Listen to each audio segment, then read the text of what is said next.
PCNU Tuban itu salah satu PCNU yang cukup beruntung bila dibanding dengan PCNU yang lain, karena PCNU Tuban sejak awal berdirinya memiliki pemimpin-pemimpin yang mampu meletakkan dasar-dasar kecurangan di PCNU Tuban yang hasilnya bisa dilanjutkan sampai dengan sekarang.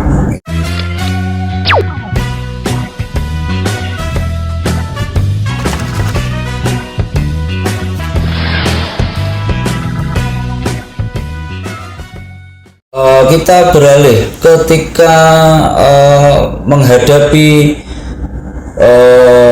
NU di kelahirannya yang menuju ke 2 abad ini. 1 abad kita lewati, apa kerja besar PCNU Tuban yang akan dilaksanakan? Gus Wafas sebagai Wakil Rais Suriah PCNU Tuban.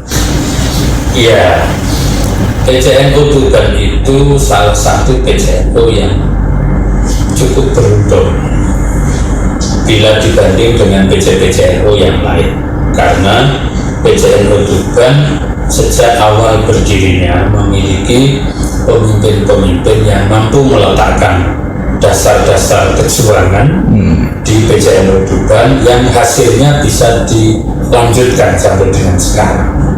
Mulai dari rintisan lembaga-lembaga pendidikan yang ada di Manunggal sampai dengan perguruan tinggi, kemudian rumah sakit NU, Stikes, IIK NU, itu merupakan rintisan-rintisan yang diwujudkan oleh para pejuang pemimpin tertentu.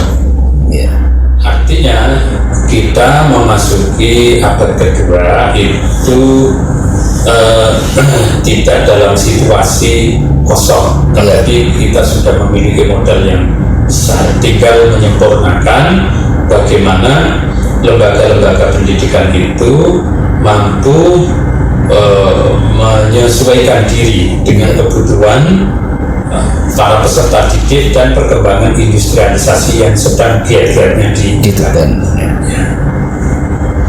tanpa meninggalkan jati dirinya sebagai masyarakat pesisir dan masyarakat pertanian. Ya, menurut Kiai, hal apa saja yang harus dilakukan oleh kader Nahdlatul Ulama untuk menghadapi abad kedua keberadaan Nahdlatul Ulama? Ya, tentu kita akan kembali kepada sabda Nabi Muhammad SAW.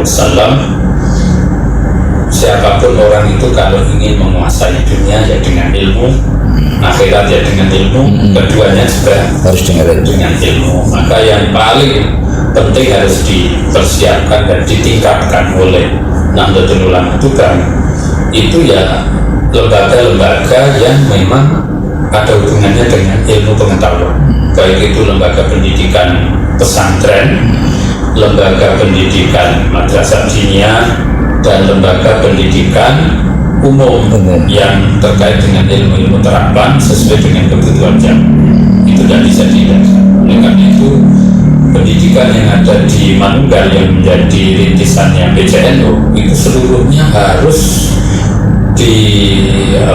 disinergikan seluruhnya, mulai dari sekolah dasar yang paling dasar yaitu kelompok bermain atau playgroup, kemudian TK sampai dengan SD, SMP, SMK, MTS, MI, dan perguruan tingginya. Itu harus sinergi dan syukur-syukur nanti sebentar lagi kita bisa mewujudkan Universitas Nahdlatul Ulama. Itu sebagai bentuk jawaban untuk memenuhi kebutuhan zamannya.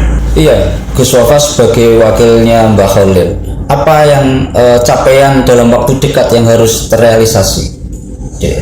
Saya pikir yang paling harus segera dipastikan itu kesiapan lembaga pendidikan. Yang kedua adalah lembaga kesehatan. Dua hal ini bila dicapai, maka seluruhnya akan berjalan produktif. Keagamaan ya produktif, budaya produktif, ekonomi juga produktif. kita ini karena Nahdlatul Ulama itu bukan lembaga nirlaba yang menghasilkan uang atau keuntungan, maka yang kita lakukan ya kejuangan untuk mengantarkan, mendampingi kader-kader dan umatnya agar mereka berilmu lalu mandiri, memiliki kemandirian, bukan kok mendapatkan apa dari kejuangannya itu, bukan, tapi mengantarkan seluruh kader dan seluruh umatnya itu menjadi orang-orang terdidik lalu mandiri. Setelah memiliki kemandirian di segala bidangnya, lalu mereka memiliki kepedulian terhadap perjuangan.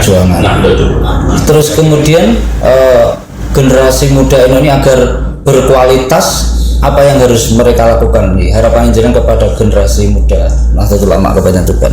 Yang pertama, memang anak-anak ini harus dikembalikan pada hobi literasi, membaca. Hanya itu, karena memang jalan utama orang bisa berilmu itu membaca.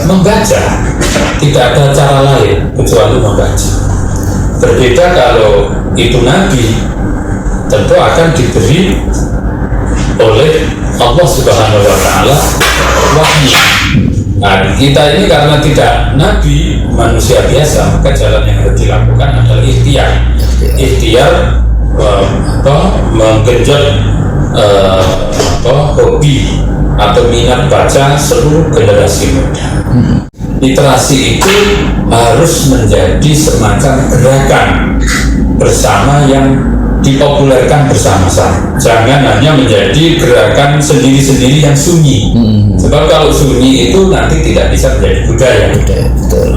Meskipun mungkin 1-2 orang dia membutuhkan kesunyian itu. Nah, alhamdulillah kita itu sebenarnya diuntungkan dengan adanya pesantren. Ya, jadi RMI itu atau pesantren itu memiliki tradisi membaca yang tidak pernah berhenti. Baik membaca dalam arti diulang ngaji sama kiainya, kandungan, ataupun yang membaca dalam arti sorogan. Jadi seperti di tempat saya di Darul Anwar Mampel Kudus itu ada tradisi sorogan. Dan kita ngaji itu kita galakkan betul. Jadi anak-anak itu membaca. Sinau terus menerus. Jadi sumber-sumber primer itu ya kutub-kutub turos yang ada di pesantren itu. Nah, kita diuntungkan di situ. Anak-anak juga banyak memiliki hafalan-hafalan, mulai dari hafalan Al-Qur'annya. Kalau dia seorang calon hafid, ya dia menghafal kitab juz. Kalau dia bukan calon seorang hafid, ya dia hanya menghafal beberapa juz, mungkin hanya 2-5 juz dan seterusnya, sebagai bekal calon ulama. Kira-kira begitu. Oke, terima kasih Gus Wafa.